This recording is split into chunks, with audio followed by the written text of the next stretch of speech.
Shalom y bienvenidos de nuevo a la segunda parte de la Torá en nuestro ADN. Pero antes de continuar, quiero recalcar algo que había mencionado ahorita con respecto a el cromosoma Y, cromosoma Y. Recuerden que les había dicho que el cromosoma Y es el cromosoma más pequeño de todos los cromosomas. Y la letra Y corresponde a lo que sería la letra Yud en el hebreo, que es la letra más pequeña en todo el abecedario hebreo. Y no creo que sea una casualidad que los científicos hayan llamado este cromosoma Y, que está relacionado con la letra Yud en el hebreo. Y lo fascinante de esto, digan ustedes cuáles son las probabilidades de que un cromosoma Yahweh haya puesto un marcador exclusivo y específico para Aarón y todos sus descendientes, para corroborar que el pacto que él hizo con Aarón y sus descendientes es eterno, y eso nadie lo puede cambiar, y la evidencia que existe se encuentra en el cromosoma Y. Por lo tanto, eso es evidencia de que las promesas del Señor, cuando Él hace pacto con uno y cuando da sus promesas, se cumplen y se mantienen para siempre, y la evidencia es en el cromosoma Y. Así que el cromosoma Y hoy día tiene un gen que se llama el gen Coanim, que tiene que ver con los sacerdotes y la familia de Aarón, los sumos sacerdotes, que es un pacto para siempre. Así que vamos a volver a donde habíamos quedado la vez pasada, en la lámina que correspondía, donde el ADN, habíamos dicho que el ADN, cuando se va a duplicar o se va a replicar, para poderse pasar de una célula a otra, tiene que romper los enlaces que se encuentran entre las bases nitrogenadas, abrirse en dos brazos, y esos dos brazos luego son complementados por otros filamentos que traen otras bases nitrogenadas para completar el brazo abierto del ADN. Y de esa forma, ¿por qué? Porque el ADN no sale del núcleo, siempre se mantiene en el núcleo. Y estábamos haciendo la correlación con el Padre. El Padre Celestial, como Rey, se mantiene en el trono y no sale del trono. Él, para poder llevar a cabo sus planes, para poder llevar a cabo su soberanía en la tierra, hace uso de un mensajero, y ese mensajero es Yeshua, que es una representación exacta del Padre, como lo es el mensajero ARN, es una copia exacta del ADN que se encuentra en el núcleo. Por lo tanto, para salir del núcleo, hace uso de un mensajero, como lo es Yeshua. Y para poder hacer todos estos procesos, que se llaman primero la replicación del ADN original, cuando abren sus brazos, los brazos abiertos son complementados en una forma que se llama transcripción, que es volver a escribir la instrucción que estaba en el ADN original, en el ADN que va a ser pasado de esta célula a otra. Y al pasarse, de la única forma que puede salir del núcleo a otra célula es a través de un proceso que se llama traslación. O sea, trasladarse del núcleo hacia afuera a las otras células, y lo hace mediante lo que se llama el ARN mensajero. Y para hacer todas estas cosas hace falta energía. Y no creo que sea una casualidad que el ARN, un poquito diferente al ADN, es que contiene, en vez de timina, una base nitrogenada uracil. Y el uracil habíamos dicho que viene de la palabra urim, que tiene que ver con luz, y vamos a ver eso también en una forma literal próximamente. Así que voy a leer de nuevo lo que había dicho anteriormente. El ADN nunca sale del núcleo, no se deja ver. Se replica por medio del proceso llamado transcripción, escribir de nuevo. Pasa toda su información completa, formando un brazo complementario. Como el mensajero ARN, cuál es la imagen exacta del ADN en el núcleo, es trasladado fuera del núcleo. ¿Para qué? Para hacerse visible, para producir proteínas que forman los genes los cuales contienen toda la información, toda la instrucción para ejercer su función y su propósito. Todos estos procesos requieren energía. El ARN contiene uracil, que viene de la palabra urim, que significa luz. Por lo tanto, podemos correlacionar que el ADN es como el Padre sentado en el trono, el ARN mensajero Yeshua, que ejecuta el propósito del Padre sobre la tierra, y la energía que se usa por medio del Espíritu Santo. Y algo que quiero decir, por lo tanto, cada célula contiene toda la información necesaria, toda la instrucción para ejercer el propósito que Yahweh ha puesto en cada uno de nosotros. Y hay un recordatorio, hay una huella en cada célula de nuestros cuerpos. O sea que toda célula contiene la misma información. No falta nada. Y quería mostrar aquí en estos dos diagramas, tenemos el ADN abriendo sus brazos. Y me estuvo curioso porque parece este tzitzit que tenemos aquí, donde está abierto al final, tenemos el color azul, el tejelet, y luego el color blanco en este caso, en este tzitzit. Me estuvo curioso que son parecidos. Y recuerden que el mandamiento del tzitzit se encuentra en número 6, versos del 23 al 27. Y recuerden que el tzitzit, el color azul, es para recordarnos los mandamientos de nuestro Padre Celestial, los mandamientos, las instrucciones, la enseñanza para que nosotros podamos seguir, continuar viviendo conforme al propósito y la función que el Señor ha puesto en cada uno de nosotros. Así que así como el DNA tiene la Torá, tiene el lenguaje hebreo establecido ya en cada célula, para recordarnos de la presencia de nuestro Señor en nuestras vidas físicamente, así también el tzitzit nos recuerda de los mandamientos. Y seguimos, dice, la Torá nos da orden, instrucción y define quiénes somos como pueblo en el reino de Yeshua. La Torá nos da nuestra identidad, nuestra personalidad y características espirituales que hemos heredado de nuestro Padre Celestial, Abba. El ADN de igual manera nos da orden, instrucción genética y define quiénes somos como seres humanos. El ADN nos da nuestra personalidad y características físicas heredadas de nuestros padres terrenales. Todas las letras del lenguaje hebreo que forman las palabras de la Biblia son el aliento mismo de Yeshua, por ende contienen su esencia. Yeshua es el punto de referencia para entender toda letra y toda palabra escrita en la Biblia.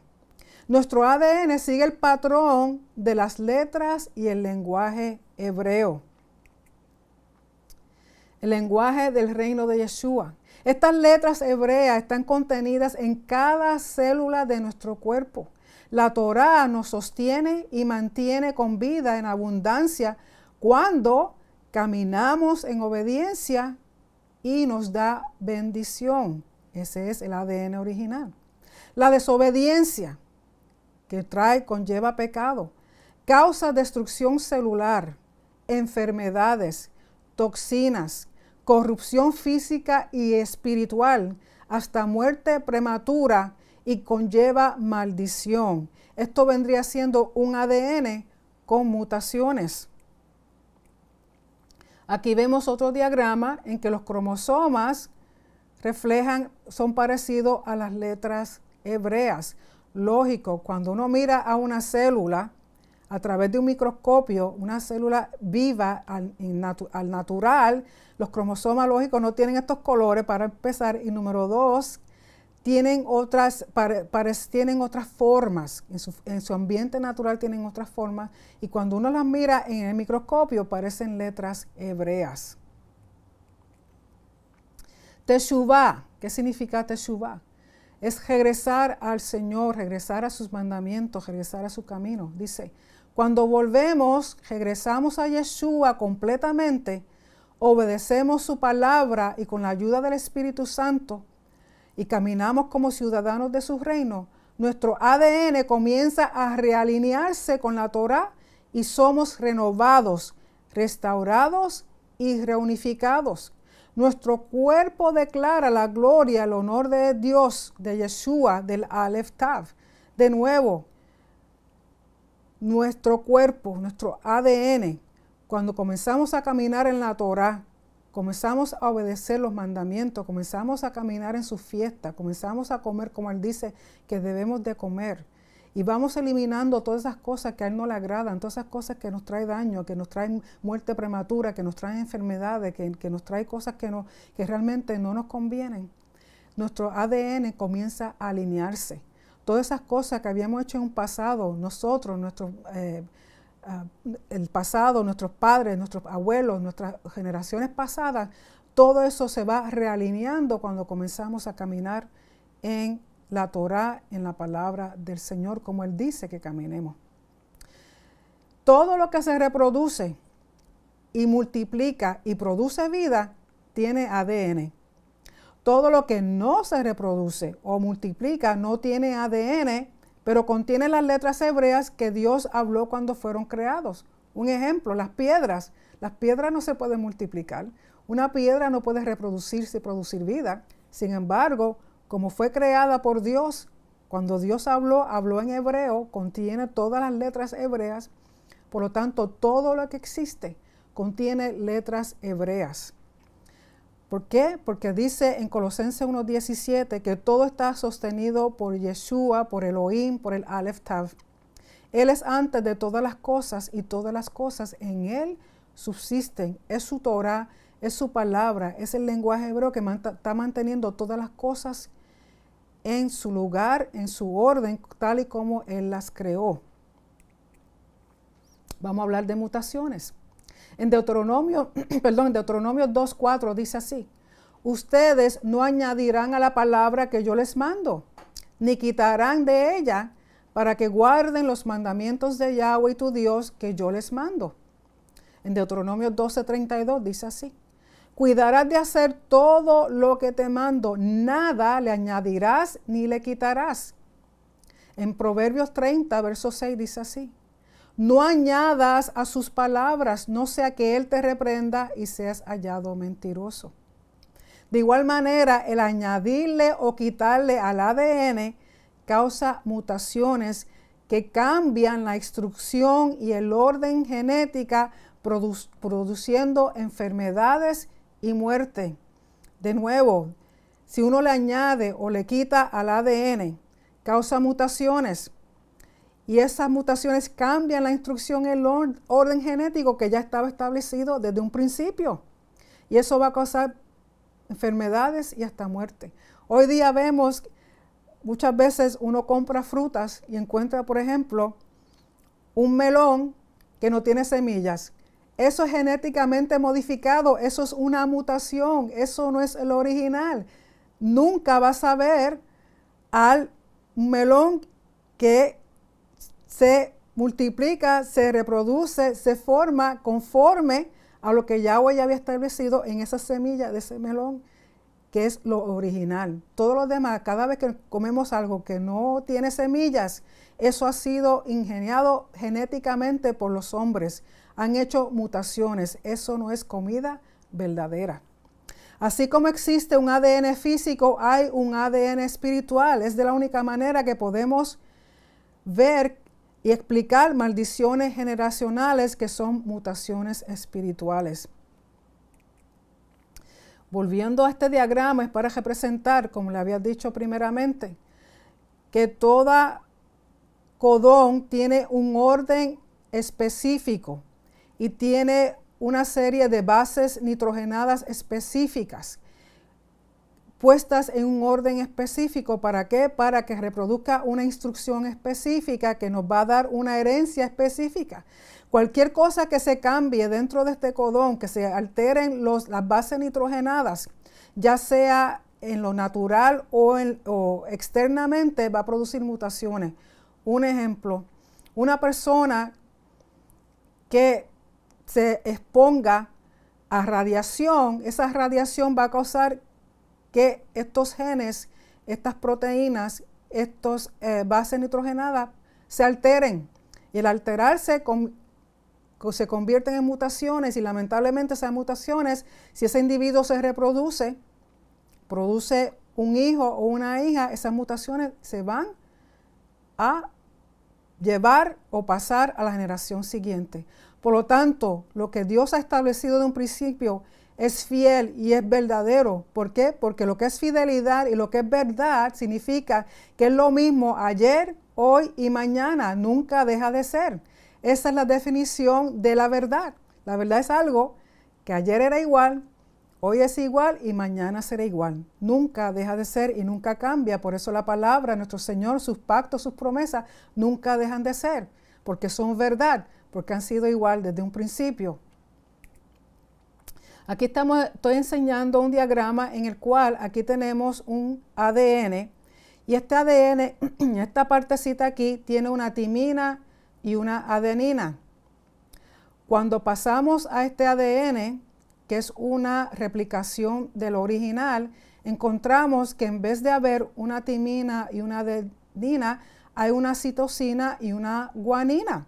Fueron cambiadas estas bases nitrogenadas por la razón que sea.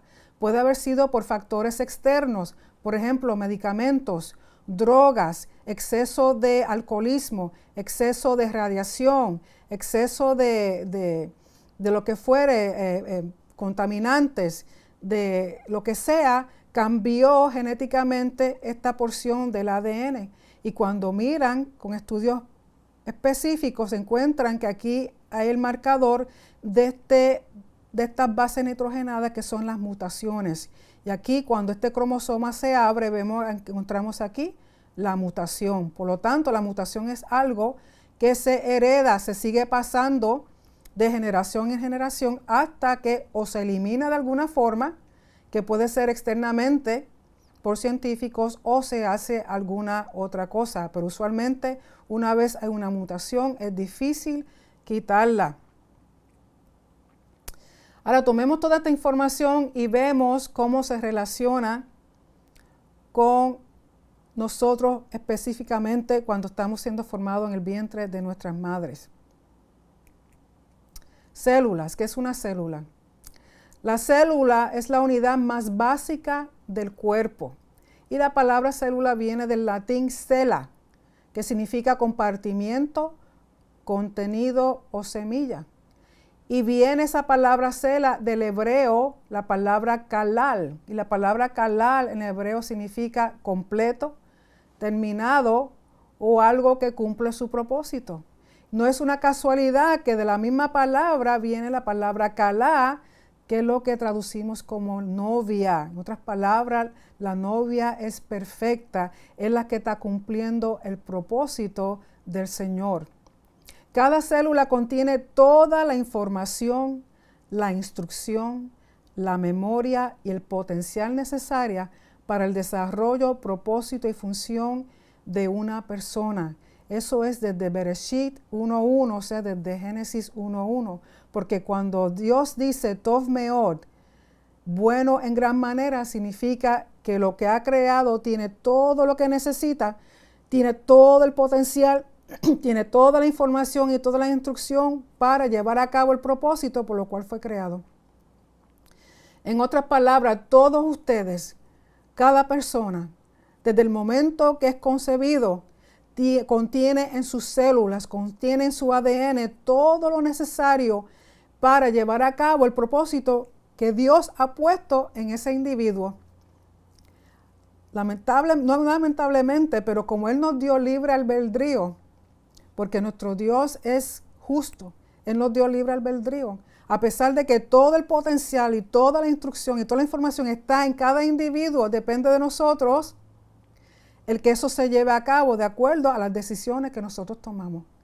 Dios, por medio de su Torá, por medio de sus fiestas, por medio de sus instrucciones y de sus enseñanzas, nos prepara un ambiente para el cual nosotros podamos desarrollarnos completamente como Él estableció desde un principio. Él puso todo en nosotros para que podamos desarrollarnos conforme al propósito de Él. Y el propósito es que nosotros seamos alabanza de su gloria. El propósito es que nosotros llevemos su mensaje, su gloria, su honor en todas partes, en nuestras familias, con nuestros cuerpos, a través de las naciones. ¿Por qué? Porque es un reino para Él, de sus hijos, en su casa. Pero cuando uno comienza a caminar en cosas que no son las que Él le gusta, que no son las cosas que Él ha dicho, que es lo que nos da vida y nos da vida en abundancia, ese potencial se detiene o ese potencial es desviado y entramos en cosas que no permiten desarrollarnos por completo. Porque todo está, cada uno de nosotros tenemos todo lo que necesitamos para ejercer el propósito que Dios ha sembrado en nosotros. Y a veces tardamos en llegar a que ese propósito se cumpla. Pero cuando Dios dice Tov Meor o llama algo Tov, otras palabras, llama algo bueno o bueno en gran manera, significa que está completo, que está perfecto, que no le falta nada, que tiene todo lo necesario para cumplir el propósito con el cual Dios nos ha creado. Y como había dicho anteriormente, cada célula contiene 46 cromosomas, que vienen 22 más el que forma las características sexuales, 23, en total 23 de cada padre. Y aquí tengo una representación de una célula en el cual tiene 3 componentes básicos, como el tabernáculo y como el templo. El citoplasma, que es esto que está aquí, que es la parte más exterior, representa el atrio exterior del tabernáculo o del templo. Porque recuerden que Dios hace uso de patrones y de ciclos y no cambian. Donde quiera usted va a encontrar el mismo patrón. El núcleo que se encuentra aquí es el lugar santo. Y los cromosomas que están dentro del núcleo, en el centro, representan el lugar santísimo. Y aquí tenemos un retrato del templo como era en el primer siglo cuando Yeshua existía. O sea, esto es parte de lo que había del templo que estaba en Jerusalén en el primer siglo. Dice que el templo representa la casa y el templo es el patrón o el modelo o el blueprint para todo el cuerpo humano. De igual manera que fue construido el tabernáculo, de igual manera que fue construido el templo, así es como se construye el cuerpo humano. El hombre, la semilla en el hombre se llama espermatozoide y la semilla en la mujer se llama óvulo. En el varón, en cada eyaculación salen aproximadamente de 300 a 500 millones de espermatozoides. En la mujer, cuando la mujer nace, tiene ya aproximadamente 2 millones de óvulos en sus ovarios.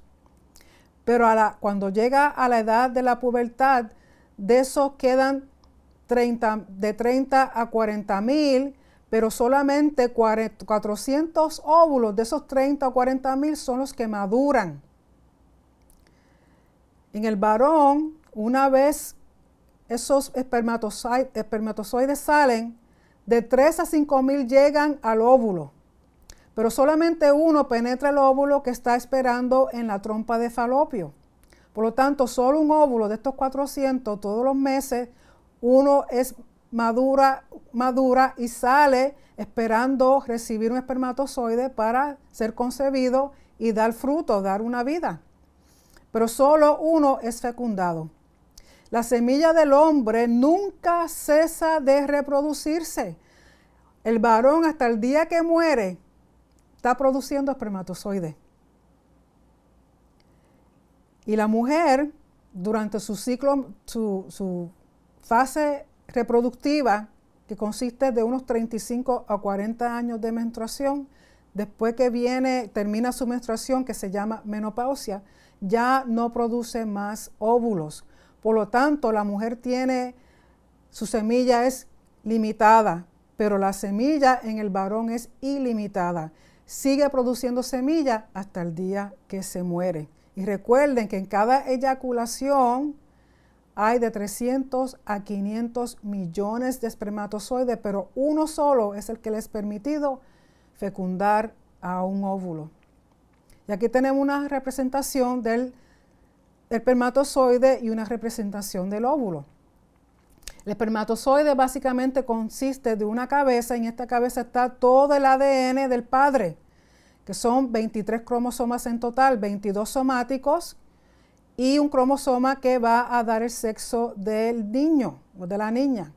Y esto aquí es un rabito, y ese rabito es lo que le da motilidad al espermatozoide para que vaya desde donde entra al canal vaginal, llega hasta la trompa de falopio, donde se encuentra con un óvulo, y a ese óvulo es lo que fecunda.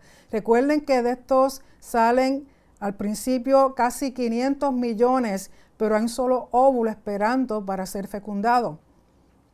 Y el óvulo es mucho, mucho más grande que el espermatozoide. En Génesis 2:24 dice, por tanto el hombre dejará a su padre y a su madre y se unirá a su mujer y serán una sola carne. Aquí tenemos representado un varón y una mujer, porque de la única forma que se puede producir vida, que puede haber reproducción, que puede multiplicarse, que puede dar fruto es si es un varón y una mujer.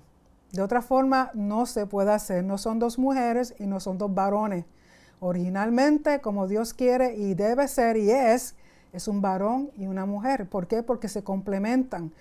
Ella tiene 46 cromosomas en todas sus células y él tiene 46 cromosomas en todas sus células. El óvulo contiene solamente la mitad de los 46 cromosomas de ella y el espermatozoide contiene 23 cromosomas de los 46 de él.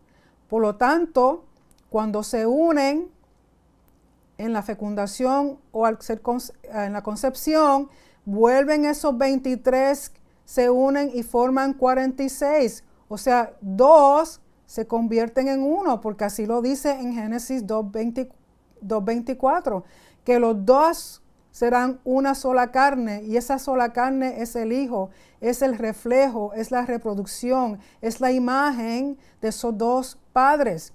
Estos dos se hicieron uno. La información del padre, la información de la madre están contenidas en el Hijo, que es la vida que se reproduce por medio de la fecundación en un hombre y una mujer. ¿Para qué? Para completar otro ser humano.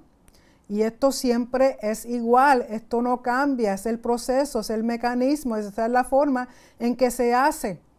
Eso no cambia. Aquí tenemos una representación de la trompa de falopio. Esto es el ovario y estos diagramas aquí son el óvulo. El óvulo pasa por un proceso donde se va madurando. Recuerden que quedan aproximadamente, una vez la mujer llega a su pubertad, solamente 400 óvulos son los que maduran. Y todos los meses, lo que llaman menstruación, ese óvulo, uno de ellos se va madurando y sale y es atraído por la trompa de falopio. La trompa de falopio tiene en su extremo una cosita que se le llama fimbria. Y fimbria lo que significa es dedos, porque esto es como una manita que va atrayendo, llamando al óvulo, asegurándose de que el óvulo entre. Y otra cosa interesante es que, parecido al chofar, cuando uno mira en la trompa de falopio de la otra forma, parece un chofar. Porque recuerden que el chofar es la que llama, es para llamar a la novia, para prepararse para que reciba al novio. Y aquí tenemos otro diagrama. Aquí tenemos el útero, donde el espermatozoide entra, y recuerden que tiene un rabito el espermatozoide, que es lo que le permite la motilidad para que de donde sale llegue a donde está el óvulo. ¿Okay? Así que esta es la trompa de falopio, este es el ovario. Aquí está saliendo el óvulo cuando la mujer está ovulando durante su ciclo menstrual. Y ese óvulo sale y espera aquí, aproximadamente puede esperar hasta 72 horas para ser fecundado. Pasan esas 72 horas y no ha sido fecundado, entonces ese óvulo sigue viajando y sale en lo que se llama menstruación. O sea que el útero ya se había preparado para recibir una vida, pero si no hay fecundación, toda la preparación que había aquí se vierte en lo que se llama menstruación y ese óvulo muere y se pierde. Pero si hay fecundación, ese espermatozoide va subiendo, va viajando hasta que llega a óvulo, y aquí vamos a ver un diagrama un poquito más grande. Aquí de nuevo está el ovario. Estas son las etapas por las cuales sale el óvulo y pasa, y pasa a la trompa. Y cuando es fecundado, según es fecundado, va pasando. Si es fecundado, va pasando y multiplicándose y pasando por las fases mitóticas que habíamos hablado, hasta que se va moviendo y se aloja en el centro de la matriz del útero. Aquí vemos otro diagrama. Este no es un diagrama del óvulo humano, sino de un animal, en el cual esta parte aquí grande, que se ve un poquito rojiza, y los espermatozoides encima tratando de fecundar el óvulo. Miren cómo están todo alrededor, porque son muchos los que llegan queriendo entrar y fecundar al óvulo. Esta sí es una representación de la fecundación humana. Esta es una foto tomada del óvulo de la mujer, y aquí vemos los espermatozoides tratando de entrar. Y está la cabeza que contiene el ADN del padre. Y aquí vemos, dice en Génesis 1:3, y dijo Dios sea la luz, y fue la luz. ¿Recuerdan cuando dije que el ADN contiene uracil, que el uracil representa luz? Han descubierto recientemente esto se ha descubierto, que cuando el espermatozoide logra penetrar la pared del óvulo, se produce luz. Hay energía suficiente en forma de luz y es visible. Aquí vemos cómo la pared del óvulo abre y el espermatozoide entra. Y lo interesante y lo maravilloso que yo encuentro de esto es que de 300 a 500 millones de espermatozoides, solamente uno es escogido. ¿Cuáles son las probabilidades de que usted sea una casualidad? No creo. Recuerden que hay 400 óvulos que se maduran. De esos 400, uno es escogido. Y de esos 500 millones de espermatozoides que salen, solamente uno penetra el óvulo. ¿Cómo usted me va a decir que es al azar? No. Cuando Dios lo creó a usted, cuando Dios permitió que usted naciera, nació con propósito, nació para hacer algo específico y especial para el Señor. Vamos a hablar sobre la fecundación. Dentro de 24 a 72 horas es el tiempo necesario para que haya fecundación o haya concepción, o sea, se forme una nueva vida. El óvulo, desde que sale del ovario, viaja por la trompa de Falopio y se aloja en la matriz, y esto ocurre dentro de 24 a 72 horas. La palabra matriz en el hebreo es la palabra regem. Y la palabra regem significa proteger del mal. También está relacionado con una ave protectora. Representa misericordia maternal y representa la misericordia como la de Dios. Y la palabra misericordia, que nosotros traducimos como misericordia en el hebreo, es la palabra raham. Y solamente se usa para referirse a Dios, porque Dios es el único que puede tener misericordia genuina. Y no es una casualidad de que la palabra para la matriz sea regem. La palabra raham es la raíz, y regem porque contiene las mismas letras, una resh, una het y una mem, una resh, una het y una mem. La raíz es el padre y la otra es hijo. Y luego tenemos la palabra rahav, donde único la diferencia es en la letra final, que es una fei, que significa revolotear o aletear, y eso se ve en Génesis 1:2, es la primera vez que se usa. Por lo tanto, la palabra de misericordia de Yahweh tiene que ver como la protección que existe para la vida nueva que está dentro del útero de la matriz. De esa manera que a esa nueva vida no le falta nada en la matriz. Está protegido, tiene todo lo que necesita, todos los nutrientes, toda la protección, que nada ni nadie lo puede tocar. Eso es lo que significa la misericordia de Dios, porque es como una vida en la matriz, guardada, cuidada, protegida, nutrida, tiene toda la provisión, tiene todo lo necesario y nada puede venir a tocar o a dañar esa vida. Eso es lo que significa la palabra Raham o misericordia de Dios, equivalente a matriz, a Rehem. Y Rahav tiene que ver, como les dije, con revolotear y aletear, que en Génesis 1:2 está hablando del Espíritu Santo, de la obra del Espíritu Santo. Todo está relacionado. Y en la matriz, una vez hay fecundación, una vez hay concepción, esa vida se implanta o se siembra dentro de la sustancia del útero como cuando uno siembra una semilla en la tierra. Se entierra, se esconde siendo envuelta por la placenta y cual es sostenida con sangre. Recuerden que la placenta básicamente consiste de un acoginamiento de sangre. Es lo que le permite nutrir y darle vida al embrión en ese momento que se está produciendo, que se está reproduciendo, que se está multiplicando, que está creciendo. Y en Levítico 17:11 habla de eso, de que en la sangre está la vida.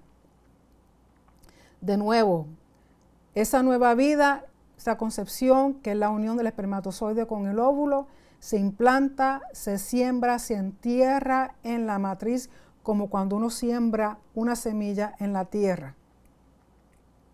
Y aquí vemos un diagrama en el cual la palabra Raham, aquí vemos un bebé dentro de la matriz que representa el Raham o la misericordia de Dios. Tiene que ver con misericordia, con ternura, con amor, con compasión, con piedad y con la matriz o el vientre o el útero. Todo está relacionado. Aquí vemos de nuevo otro diagrama, una forma esquemática, donde el óvulo que salió del ovario pasa a la trompa, es fecundado por el espermatozoide. Tan pronto ese espermatozoide entra, ninguno otro puede entrar, porque como vimos en la foto anterior de que se producía luz, hay un cambio químico en el cual la pared del óvulo no permite que ningún otro espermatozoide entre. Se cierran las puertas y una vez las puertas están cerradas, no hay quien las abra.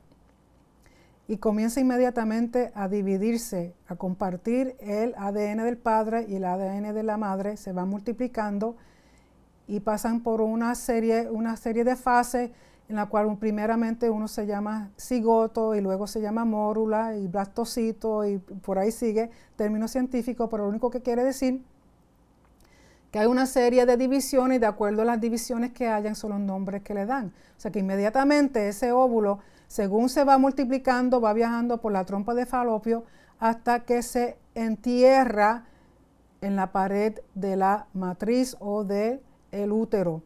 Y cuando llega a esta etapa, esa unión de ese óvulo y ese espermatozoide se ha ido multiplicando tanto que las células forman una cavidad. Y esa cavidad luego se divide en 3, el número 3. Embriogénesis. Una vez fecundada la semilla, crece exponencialmente y se le llama embrión. Una vez se va multiplicando, forma 3 compartimientos, el mismo patrón del tabernáculo y del templo, el mismo patrón de la célula. Y esos 3 compartimientos se llaman de la siguiente forma. Está el ectodermo, que es la parte más externa, y de ahí va a provenir lo que se llama el cerebro, la piel y las apéndices, por ejemplo, las uñas, el pelo, que es lo que llamaríamos la carne. El mesodermo es la capa o el compartimiento del medio del cual provienen los tejidos conectivos, los huesos, los músculos, los riñones y el corazón, que hasta cierto punto representaría el alma. El endodermo es la parte más interna de esos tres compartimientos y va a producir el sistema respiratorio, los pulmones, lo que respiramos, el aire que sería el aliento, el sistema gastrointestinal, audición y el hígado, y sería lo que nosotros llamaríamos espíritu. Así que de nuevo, según el óvulo con el espermatozoide ya unidos, fecundados, se va multiplicando. Cuando se entierra en la pared del útero, va formando una cavidad y esa cavidad se convierte en tres compartimientos, que es el ectodermo, el mesodermo y el endodermo. Las primeras 8 semanas, recuerden que el 8 tiene que ver con nuevo comienzo. Las primeras 8 semanas de vida es el periodo embriónico, del cual había yo leído al principio cuando hablamos del Salmo 139. Estamos nutridos por la placenta, que representa el árbol de vida, a través del cordón umbilical, que no es casualidad que consista de 3 vasos sanguíneos, de nuevo el número 3. El primer trimestre, que son 3 meses, el embarazo está dividido en trimestres, cada uno consistiendo de 3 meses. Todos los órganos están formados, todo está completo. A los 3 meses de concebida una vida, ya está todo completo. Los otros 6 meses, el 6 representa el número 6, el número de hombre, es simplemente para crecer, para madurar. Por 9 meses, el 9 representa conclusión, por 9 meses estamos en un saco o una tienda llena de agua, de fluido amniótico, que es como si fuera un mikvah. Recuerden que mikvah es la inmersión ritual para purificación. Y estamos a un pH de 7. 7 es el número de templo, el número de perfección. Y tomamos y respiramos esta agua, el líquido amniótico. Somos 70% agua. Casi todas las células se renuevan cada 7 años, así como el Shmita, cuando leemos de que la tierra hay que dejarla reposar cada 7 años para que se renueve, se restaure. De igual manera, se ha comprobado científicamente que nuestras células, al cabo de 7 años, todas las células de nuestro cuerpo han sido cambiadas y han sido hechas nuevas, han sido restauradas. Es una serie nueva de células completamente en el cuerpo. Cada 7 años, igual que la tierra, porque recuerden que Dios creó al hombre de la tierra, por lo tanto sigue el mismo patrón. Así que tenemos números muy importantes. El 8, comienzo de vida. El 3, que tiene que ver con divinidad, que tiene que ver con el patrón del templo, de la casa, del tabernáculo. El número 6, que tiene que ver con el hombre. El número 9, los dones del Espíritu Santo, que tienen que ver con conclusión, que eso es lo que concluye al individuo al cabo de 9 meses. Estamos durante esos 9 meses en una tienda. Así como moraron los hijos de Israel en tienda por muchos años, también nosotros pasamos por eso, moramos en una tienda, en una suca. Estamos rodeados por un líquido amniótico, un agua, que es como el mikvah, que contiene, no es casualidad, un pH de 7, número de perfección, número de templo, número de tabernáculo, número de creación. 70% somos agua, un 70%, y nos renovamos cada 7 años. Lógico, células más especializadas como el corazón y el cerebro, esas no se renuevan cada 7 años porque son tan específicas que tienen una función que no puede estar generándose cada 7 años. Imagínense, si nuestro corazón cada 7 años se renovara, cambiara, pues sería un poco difícil. Y también nuestro cerebro cada 7 años tendríamos que, es como sería poner una memoria nueva a nuestro cerebro. Y esto es un diagrama de la placenta y vemos aquí que hasta cierto punto es como un árbol. Tenemos aquí el tronco y tenemos aquí las raíces y parte de la placenta. Recuerden que esto es sangre, es lo que nutre al bebé. Aquí tenemos otra forma diagramática en el cual comenzamos con una célula, el óvulo, entra el espermatozoide, se va multiplicando en forma exponencial hasta que forma unas cavidades, y habíamos dicho ya que de esas cavidades es que se forman todas las partes del cuerpo. Y esto es algo que cuando yo estudiaba medicina me preguntaba, ¿cómo es posible que si empezamos así, solamente dos células que se van multiplicando y que son exactamente igual mientras se están multiplicando, no hay ninguna diferencia en ellas, todas tienen la misma información, todas tienen el mismo potencial? ¿Cómo saben ellas las que van a ser hueso, las que van a ser músculo, las que van a ser cabello, las que van a ser ojos, las que van a ser ojos? ¿Cómo lo saben? Yo me preguntaba eso. Y aquí tenemos una foto de las células multiplicándose. Lógico, esto está con un microscopio especial para que lo podamos ver así de grande. Y aquí vemos cuando se va desarrollando esa célula, llega un momento en que hay una etapa a las 3 semanas. A las 3 semanas el embrión o esa nueva vida se ve así. Y esto escasamente mide 3 milímetros. Y 3 milímetros, si vamos a ver, no es nada. Es algo muy pequeñito. Sin embargo, ya vemos dos extremos. Y estos dos extremos lo que representan esto va a ser el cerebro y esta va a ser parte del corazón. Porque vamos a hablar de eso ya mismito. Aquí a las 4 semanas y media tenemos que el embrión mide 4.5 milímetros. A las 6 semanas solamente mide 11 milímetros y ya aquí vemos que tiene forma humana. Ya a las 6 semanas vemos tiene su ojito, está comenzando los oídos, las orejas. Vemos aquí ya un manito, aquí una piernita, esto es parte del cordón umbilical y ya aquí vemos el corazoncito. Aquí vemos otras fotos del desarrollo del embrión a las 5 semanas, a las 6 semanas, a las 7 semanas y vemos aquí lo que llamamos la envoltura amniótica o la tienda que está llena de líquido amniótico o está dentro de un mikvah y aquí lo vemos de nuevo a las 9 semanas y aquí está las 12 semanas. Ya tiene forma humana, ya se ve que es un ser humano. Aquí tenemos otra foto donde vemos mejor el saco amniótico con el líquido donde el bebé está alimentándose y moviéndose dentro de ese líquido amniótico. Y aquí tenemos el cordón umbilical y estas venitas que vemos es lo parte de la placenta, que es lo que nutre al bebé. Y aquí otra foto donde vemos el cordón umbilical. Aquí vemos ya su manita con sus deditos, su ojo, su orejita. Aquí es una piernita y parece que va a ser niño, varoncito.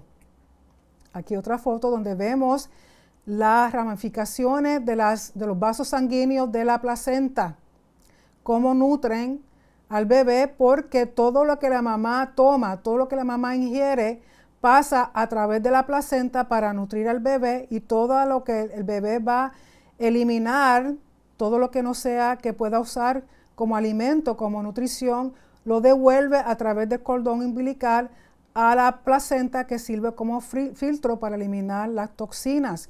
Esto es parte de su sistema digestivo y el corazón. Aquí vemos claramente los deditos de sus pies y los deditos de sus manos. El corazón y el cerebro son los primeros órganos en desarrollarse y comienzan en polos opuestos. El corazón y el cerebro son los primeros órganos en desarrollarse y comienzan en polos opuestos. Pero a los 18 días que representa, recuerden que el número 18 representa vida, Jai. El corazón comienza a latir funcionando primero y luego el cerebro a los 18 días, cuando la madre ni siquiera todavía sabe que está embarazada. Porque recuerden que en el ciclo menstrual usualmente es cada 28 días. Y ella no sabe que está embarazada hasta que pierde no tiene menstruación ese mes. Pero ya a los 18 días, esa vida tiene un corazoncito que está latiendo, que está funcionando. Después de 9 meses nace un bebé. Y lo primero que hace es respirar aire, oxígeno, que no es otra cosa que aliento, viento, aire, el Ruach, el Espíritu Santo. Y la palabra en Génesis 2:7 dice que la carne sin espíritu está muerta. Quiero ir un momentito a Génesis 2:7 para leerle lo que dice ese versículo. En Génesis capítulo 2, verso 7 dice así. Entonces Yahweh, Elohim, formó al hombre del polvo de la tierra y sopló en su nariz aliento, Ruach, espíritu de vida, y fue el hombre un ser viviente. Así que ese proceso vuelve a ocurrir una vez ese niño nace y en su primer respiración, cuando empieza a llorar, a gritar que recibe ese aliento de vida, ese espíritu ahí se activa. Por eso muchas veces el médico a veces tiene que darle una palmadita para que llore, para que se active todo eso que está dentro de los pulmones de ese bebé. Y aquí vemos una forma esquemática. Aquí está el óvulo que ha sido fecundado y si ustedes pueden ver, es apenas como un puntito, como usar uno un lápiz y hacer un puntito en un papel, así de grande es, ya fertilizado, la concepción. Y según a la semana, así de grande. A las 2 semanas, según se va desarrollando, a las 3 semanas, recuerden que ya las 3 semanas, que es algo tan pequeñito, ya el corazón está funcionando. Y según van pasando las semanas, va creciendo. Cuando ya las 12 semanas, o sea, los 3 meses, ya ese bebé tiene todo lo necesario, está completo, como dice el Salmo, no falta nada de las cosas que fueron escritas en el libro de la Torá, en el libro del Señor. Tiene todos los elementos de su cuerpo, tiene todos los sentidos, tiene todo, no le falta nada. Ahora es cuestión de seguir creciendo. Y quería mostrar esta foto que fue tomada durante una cirugía, que este cirujano estaba haciendo una cirugía intrauterina. Estando el bebé dentro del útero, que todavía no estaba para nacer, le hicieron una cirugía, pero él quiso que tomaran una foto porque lo primero que hace ese bebé es sacar su manita de dentro del útero y le agarró el dedo de la mano al cirujano. Entonces eso le impresionó tanto a él que él quiso que se tomara esa foto de cómo esta vida, que muchas personas lamentablemente con la cuestión de los abortos dicen que no es vida, aquí se está mostrando vida intrauterina, que desde el momento de concepción sí es vida. ¿Por qué? Porque tiene toda la información y toda la genética, todo lo necesario que Dios puso para que sea y es y será vida. Por lo tanto, ese bebito, miren cómo se le ve la piel, o sea, él no está maduro todavía, no está preparado para nacer. Sin embargo, le hicieron una cirugía para que no muriera en el útero y lo primero que hace es agarrarle la manita al cirujano. Y aquí vemos también una forma diagramática, el Salmo 139, versos del 13 al 18, donde Yahweh nos tiene en sus manos cuando estamos creciendo en el vientre de nuestra madre. Como dice el salmista, tus ojos vieron mi embrión y el embrión vieron a Yahweh. La Torá consiste de 5 libros y no es casualidad que los pulmones contienen 5 lóbulos. Y si miramos este diagrama, aquí tenemos los 2 pulmones y aquí están las 2 tablas de los mandamientos. El pulmón derecho contiene 3 lóbulos y el pulmón izquierdo contiene 2. 3 y 2, 5, que son los 5 libros de la Torá. El sistema respiratorio, cuando uno recibe aliento, ese aliento pasa por lo que se llama la tráquea. Y esa tráquea luego se divide y se ramifica para que ese oxígeno vaya al pulmón. Y eso me recordaba a Ezequiel 37. Recuerden que el libro de Ezequiel 37 habla de que le pide al profeta que tome 2 palos, uno para Judá y uno para Efraín, y que los ponga juntos, y así forman la casa completa de Israel. Y luego le dice que le hable a esos huesos muertos, que profetice aliento de vida al Espíritu Santo, porque recuerden que el aliento, el ruach, el aire, que es lo que está en los pulmones, representan el Espíritu, y por lo tanto esto representa ese Espíritu, como habla en Ezequiel 37, que es lo que da vida de aliento. Así que aún en nuestro sistema respiratorio, aquí están los 2 palos, uno para Judá y uno para Efraín, que forman la casa completa de Israel, y que Yeshua es la raíz. El corazón humano late aproximadamente 3 billones de veces durante toda una vida. Pesa de 7 a 15 onzas, que viene siendo de 200 a 425 gramos en forma normal. En una gota de sangre hay 5 millones de células rojas, 300,000 plaquetas, 10,000 células blancas y aproximadamente 60,000 millas de vasos sanguíneos en el cuerpo humano.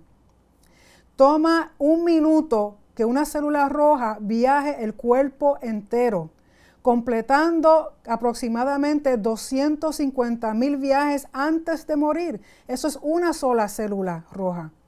Y las células rojas se reponen cada 120 días. No creo que sea una casualidad ninguno de estos números. El 120 es 12 por 10. El 12 tiene que ver con gobierno, con reino, el reino perfecto de Yahweh. Y recuerden que en la sangre está la vida. Así que las células rojas se reponen cada 120 días. Y 3 billones de veces durante una vida late el corazón. Y recuerden que el corazón ya está formado a los 18 días de vida y está latiendo desde ese momento. Vamos a ver con respecto al Shema. Oye Israel, Yahweh nuestro Elohim, Yahweh uno es. Y amarás a Yahweh tu Elohim de todo tu corazón y de toda tu alma y con todas tus fuerzas. Y estas palabras que yo te mando hoy estarán sobre tu corazón y las repetirás a tus hijos y hablarás de ellas estando en tu casa y andando por el camino y al acostarte y cuando te levantes. Y las atarás como una señal en tu mano y estarán como frontales entre tus ojos y las escribirás en los postes de tu casa y en tus puertas. Deuteronomio 6, 4, 8. El oír se forma de la capa del embrión que se llama endodermo. El corazón proviene de la capa que se llama mesodermo y las fuerzas provienen de la capa que se llama ectodermo. Y los frontales entre los ojos, vamos a ver qué es eso. Aquí tenemos el sistema auditivo donde tenemos una oreja y lo internamente. Aquí esto se llama la cóclea. Cóclea que significa caracol porque parece un caracol. Y cuando uno habla, la frecuencia de esa onda verbal entra por el oído, pasa por el canal auditivo, que si miramos bien parece un chofar, entra y estimula unos huesitos y estimula unos, unos cabellitos, unos pelos, una cilia que existe dentro del caracol, y esa onda de palabra, de sonido, es transformada en la cóclea en una onda eléctrica. Y aquí tenemos, estos son los caracoles Murex, de donde sacan la tinción para hacer el tzitzit y para hacer las cortinas y las vestimentas de los sacerdotes. Esto es lo que da los colores, ya sea el púrpura o el carmesí. Y aquí vemos que del caracol sale el color que llamamos tejel, del tzitzit. ¿Y por qué menciono estos caracoles? Porque aquí hay un caracol. Y recuerden que oír, el Shema, oír y obedecer, igualmente el tzitzit, que proviene de los colores del caracol, es para recordar los mandamientos de Yahweh. Están asociados con el recordar los mandamientos de Yahweh. Dice, atarlas como señal en tu mano. Y esa señal son las huellas digitales. ¿Por qué? Porque las huellas digitales son muy personal, muy individual, son únicas y representan tus acciones. como frontales entre tus ojos. ¿Por qué? Porque en el cerebro hay una cosa que se llama medial geniculate body. Esta palabra geniculate en el latín representa arrodillarse. Lo que oigas sea lo que dirija tu mirar, tu enfoque, tu propósito y tu caminar. Escribirla en los postes, o sea, en la entrada de tu casa, de tu corazón, de tu familia, y en tus puertas, las puertas o los gates de la entrada de tu comunidad. ¿Para qué? Para que represente tu autoridad, tu reputación y que eres conciudadano del reino. Y aquí tenemos un diagrama de un varón recitando el Shema con su tefilín puesto sobre su cabeza, o lo que sería, se entiende como los frontales entre tus ojos. Esto es un diagrama de un cerebro humano en el cual vemos aquí, yo he puesto esta marquita que representa el cuerpo que se llama el medial geniculate body. ¿Por qué tengo eso ahí? Porque cuando escuchamos el sonido auditivo, recuerden que pasa como una onda de sonido, es transformada por la cóclea en el oído en una frecuencia eléctrica, y esa frecuencia eléctrica pasa por el nervio auditivo y se interpreta en esta área del cerebro. Y esa área del cerebro, si vamos a mirar a una persona de frente, corresponde exactamente entre los ojos, que es lo que dice el Shema, tenerlo en los frontales entre tus ojos, tener su palabra, recordar sus mandamientos. Así que cuando los judíos se ponen su tefilín en esta área, realmente están poniendo el tefilín donde el sonido, donde las palabras son procesadas en forma eléctrica y interpretadas en esta parte del cerebro, en esta parte del ser humano. La Torah se encuentra en las 5 fases de mitosis. ¿Por qué? Porque Bereshit representa la telofase, el Shemot representa anafase, Vayikra representa la metafase, el Bamidbar representa la prometafase y el Devarim profase. Y todo esto, así como la Torah se repite anualmente, la estudiamos en ciclo, también las fases mitóticas. En Bereshit es el comienzo, en términos de fase mitótica, el comienzo de la división celular de las semillas. Las semillas, según su naturaleza, se va reproduciendo. Un ejemplo, lo que es aguacate, la semilla de aguacate siempre va a producir semillas de aguacate. Lo que es la semilla del hombre siempre va a producir seres humanos. Por lo tanto, Bereshit, así como se comienza a dividir los cielos de la tierra, las aguas de la tierra, las semillas, los árboles y todos los frutos, las diferentes especies en la creación, así también comienza la división celular en la primera fase de la mitosis. En Shemot hay una migración o movimiento de los grupos de tejidos, así como las tribus fueron moviéndose y migrando en el libro de Shemot o de Éxodo, así también sucede en la segunda fase de mitosis. En Vayikra, los tejidos se convierten en órganos con funciones especiales que tienen que ver funciones específicas, así como en Vayikra nos es dado la función específica de los sacerdotes y del servicio del templo. Representa la fase tercera de mitosis de las células. El libro de Bamidbar, que tiene que ver con el libro de Números, aquí están representados los sistemas diferenciados, colocándose en territorios distintos, pero unidos. O sea, los sistemas diferenciados en el sentido del sistema respiratorio, sistema circulatorio, sistema nervioso, todo lo que tiene que ver con las funciones diferentes en el cuerpo. Y luego en el libro de Devarim, donde hay una repetición de la Torá, de las instrucciones, en Devarim es la fase última de la mitosis, donde vuelve otra repetición de la división celular, preservando las instrucciones y el orden en forma cíclica. Y así, con esto, lo que terminamos diciendo que la Torá realmente está en nuestro ADN. Todas las células tienen cromosomas, que no es otra cosa que el lenguaje hebreo, que las letras hebreas. Por lo tanto, usted no es casualidad. De todos esos millones de espermatozoides y todos esos óvulos, Dios los escogió a usted específicamente con un propósito, con una función específica. Camine en su Torá, camine en el hebreo, camine en su fiesta para que usted sepa lo que es su propósito y lo que Dios quiere de usted. Así que me despido de ustedes, sean bendecidos en el nombre de Yeshua HaMashiach.